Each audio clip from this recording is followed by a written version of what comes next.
Assalamualaikum warahmatullahi wabarakatuh. Saya Azmi Ali Aditya, absen 6 dari kelas 9J. Saya Fadil Walifianis, absen 9 dari 9J. Saya Fajri Saugi Muzamil, absen 10 dari kelas 9J. Saya Faranisa Rinandi, absen 11 dari kelas 9J. Saya Hafiz Nabil Akbar, absen 12 dari kelas 9J. Hari ini kita berlima akan mewawancarai pihak DKM di Masjid Asy-Syafi'iyah. Assalamualaikum warahmatullahi wabarakatuh. Perkenalkan, Pak, nama saya Faranisa Rinandi dan ini teman-teman saya ada Fadila, Fadli, Hafiz dan Azmi. Hari ini kita akan mewawancarai Bapak tentang zakat mal dan zakat fitrah. Pertanyaan yang pertamanya, pengertian apa itu zakat fitrah? Sebelumnya mungkin saya mohon maaf ya, karena mungkin saya bukan ahlinya, tetapi saya sedapat mungkin bisa menjelaskan sesuai apa yang saya pahami. Tentunya ya, mungkin saya juga bagian dari pengurus DKM Masjid Asy-Syafi'iyah ini. Jadi saya sekretarisnya. Kalau tadi pertanyaannya itu adalah zakat fitrah dan zakat mal. Kalau zakat fitrah adalah suatu kegiatan kita mengeluarkan zakat harta benda kita yang dilakukan pada saat bulan Ramadan, itu menjelang hari raya itu. Dan tentunya ini adalah kewajiban umat Islam. Jadi syaratnya adalah kita sebagai umat Islam kemudian sehat, yang dalam arti akalnya sehat, fisiknya sehat, dan kemudian pada saat bulan Ramadan kita mampu melakukan membayarkan zakat kita, artinya harta kita dan tentunya kita masih hidup. Jadi yang sudah meninggal pada saat itu yang tidak diwajibkan, bahkan yang baru lahir pun itu masih bayi gitu kan, itu sudah dikenakan kewajiban ya tentunya oleh orang tua ya dibayarkan zakat fitrah. Yang tentunya itu besarannya itu yang kita tahu adalah 2,5 kilogram ya.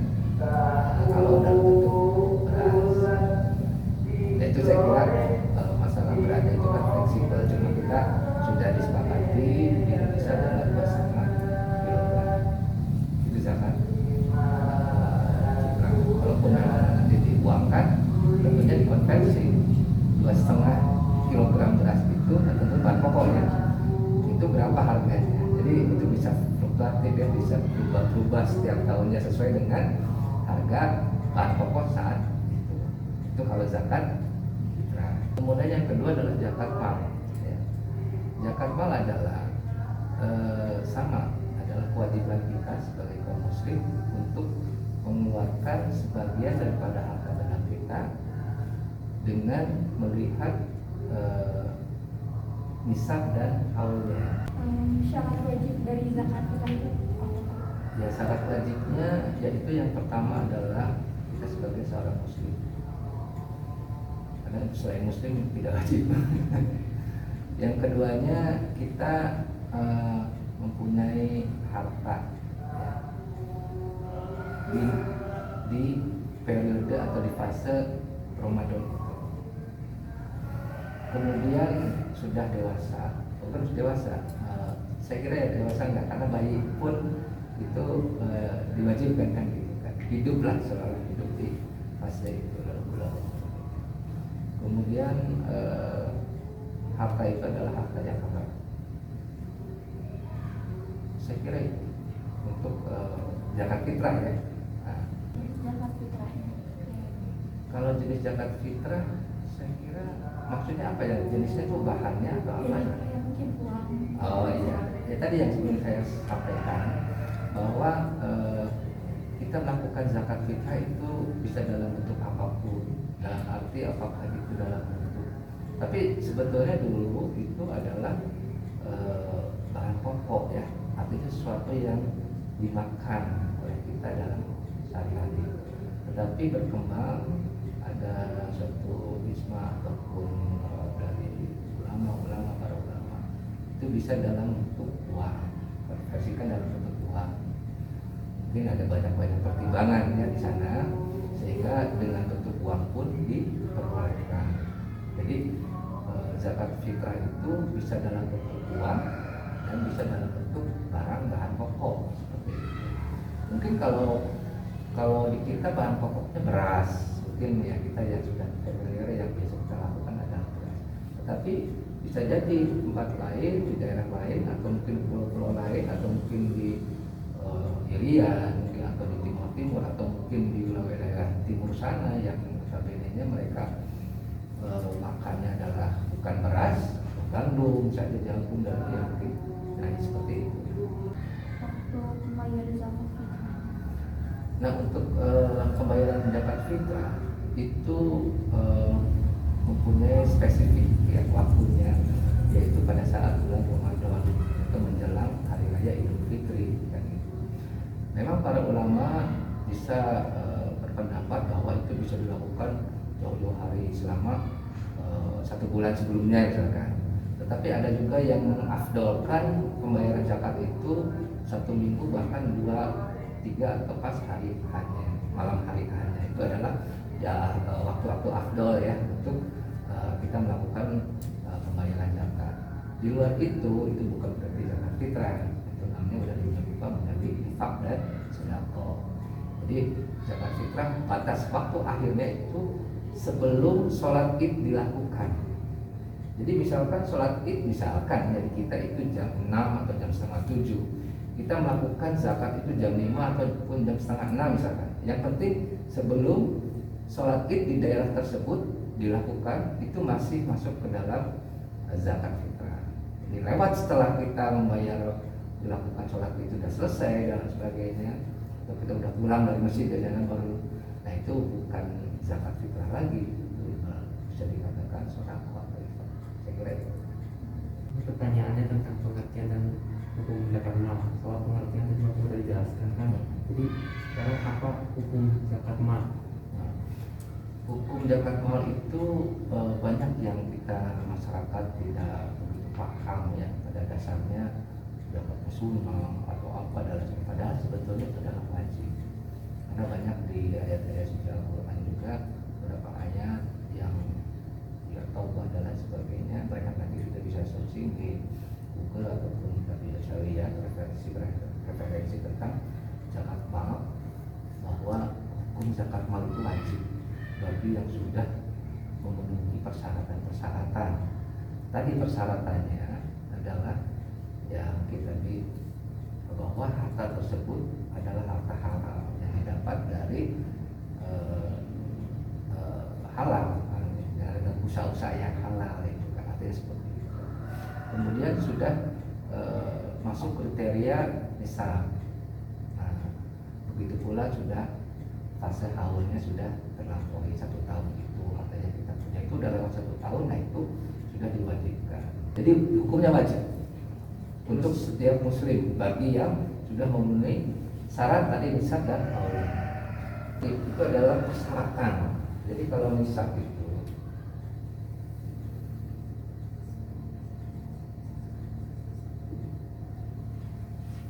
adalah jumlah yang ketetapan ya. Ini merupakan ketetapan jumlah atau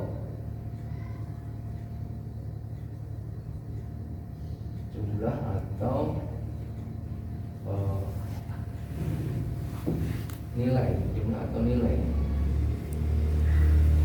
suatu barang, suatu harta ya, harta yang sudah dikenakan pajak, zakat, dikenakan zakat.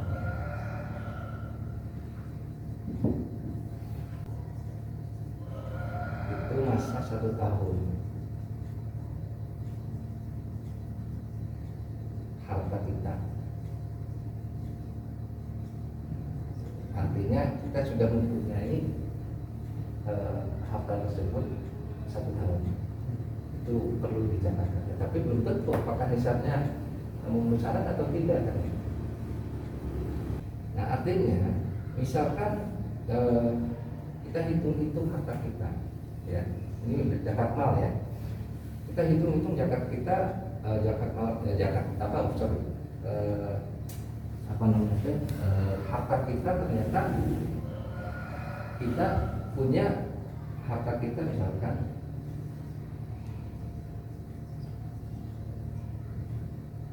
kita punya setelah dihitung ada emas, ada apa harta penghasilan dan lain sebagainya. Misalkan dalam 1 tahun itu kita sudah punya 100 juta misalkan. Ya. Nah, kemudian kita kan apakah ini saya punya harta segini kan sudah memenuhi syarat belum untuk dilakukan zakat mal, zakat harta benda kita. Maka kita hitung dari 100 juta ini ya.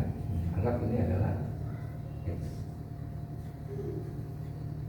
Kemudian 85 gram emas ini standarnya. Kalau kita berarti logikanya begini, kalau kita sudah mempunyai 85 gram emas, berarti sudah wajib dikeluarkan zakatnya. Nah, 85 gram ini adalah patokan. Walaupun katanya sekarang sudah mencapai apa ya? Ada 90-an, 90 gram ya. Standarnya aktualnya 8, anggap kita 85 ya gitu. Jadi 85 gram dengan harga emas sekarang. Ya. Misalkan 85 misalkan ya, itu dikalikan harga emas sekarang berapa? Misalkan harga emas, nah ya harga emas 85 kali 600 ini harga emas. Coba tolong kalikan juta ya. Nah, artinya berarti kan 51 juta itu masuk rank di bawah 100 juta itu. Berarti pada saat kita mempunyai harta yang kita konversikan mempunyai nilai 100 juta, nisabnya itu hanya 51 juta. Artinya kita sudah wajib harta kita dikeluarkan. Nah, sebesar apa? Yaitu tadi sebesar 2,5% dari nilai total harta yang kita punya. Berarti yang harus kita keluarkan adalah 100 juta dikali 2,5%. Berarti per tahunnya adalah 2,5 juta. Gitu kan? Nah, ya seperti itu. Berarti ini adalah per tahun. Kalau kita mau per bulan ya tinggal dibagi 12 aja. Ini 2,5%, ini 2.500.000 berarti kan? 2.500.000 per tahun. Kewajiban untuk dibayarkan zakat malnya adalah sebesar 2.500.000. Nah, ini perhitungan zakat mal. Syarat wajibnya apa? Syarat wajibnya ya tadi bahwa yang pertama adalah itu harta halal, terus harta milik pribadi, bukan karena pinjaman atau titipan dan lain sebagainya. Jadi yang dimaksud dengan harta mal ini adalah harta milik kita, bukan harta bersama dengan orang lain ya. Beda kalau kita dalam arti kita misalkan sebagai kepala rumah tangga ya wajar dengan anak istri dan lain sebagainya. Itu harta pribadi dalam arti. Ya tentunya tadi syaratnya harus sudah memenuhi nisab dan haulnya. Salah satunya juga diantaranya itu samping itu adalah hak pribadi. Nah, kemudian pribadi itu sudah masuk dan kita tidak dalam kondisi punya hutang jangka pendek. Harta apa saja yang wajib dikeluarkan zakatnya? Harta ini banyak terjadi perkembangan. Mulai awalnya kan itu harta emas, perak gitu kan. Nah, berkembang ke harta penghasilan, harta peniagaan. Ya itu salah satunya emas, perak, perhiasan lah seolah yang kita simpan dalam 1 tahun itu, nah itu harus dikeluarkan zakatnya selama tadi sesuai dengan hisab dan naurnya. Jadi emas, perak, penghasilan kita, kemudian bisa juga yang dari perdagangan, usaha-usaha kita lah, dari situ itu yang wajib kita zakat. Siapa saja orang yang berhak menerima zakat? Nah, di dalam konteks ini hampir sama dengan siapa yang menerima zakat di dalam zakat fitrah. Itu sama, yang berhak menerima zakat itu. Kita tahu di zakat fitrah itu kan namanya mustahik ya, ada 8 di situ. Jadi fakir, miskin, fakir tahu ya, kategorinya fakir ya, sama sekali orang yang tidak mempunyai penghasilan. Kalau miskin, mereka punya penghasilan tapi tidak mencukupi. Nah, itu miskin. Nah, jadi tidak bisa orang tuh fakir miskin. Fakir tuh masing-masing, fakir kategorinya sendiri, miskin kategorinya sendiri. Jadi kalau tadi fakir adalah sama sekali tidak berpenghasilan. Yang kedua, miskin itu punya penghasilan tapi tidak mencukupi, itu adalah miskin. Yang ketiga adalah amilin. Amilin panitia zakat itu berhak mendapatkan zakat. Misalkan ambil zakat fitrah misalkan, ya kan? Panitia zakat fitrah itu berhak karena sudah diperbolehkan di dalam agama, dan ini adalah bagian dari syariat agama yang harus dikeluarkan. Jadi amil itu, panitia zakat itu berhak mendapatkan bagian dari zakat fitrah itu. Kemudian gurim itu adalah orang yang banyak hutang, tapi mungkin bisa dikategorikan hutang-hutangnya memang misalkan untuk membiayai anak sekolah atau apalah yang baik lah gitu. Itu silahkan, itu berhak untuk menerima zakat. Kemudian ada lagi hamba sahaya ya, hamba sahaya itu budak gitu ya. Jadi sekarang udah jarang yang mengatakan boleh mana-mana, yang baru diperdekakan itu berhak untuk mendapatkan. Yang kelima ya, kemudian yang selanjutnya adalah musafir. Musafir itu sebutnya ibnu sabil ya. Nah, itu yang orang yang musafir lah, orang yang datang dari luar kota, atau dia ya kita lihat perlu biaya, perlu makan dan lain sebagainya, namanya orang musafir gitu ya. Nah itu wajib juga orang yang berhak menerima zakat. Misalnya suka masuk ke masjid yang musafir ya. Bukan pengemis ya, tapi musafir.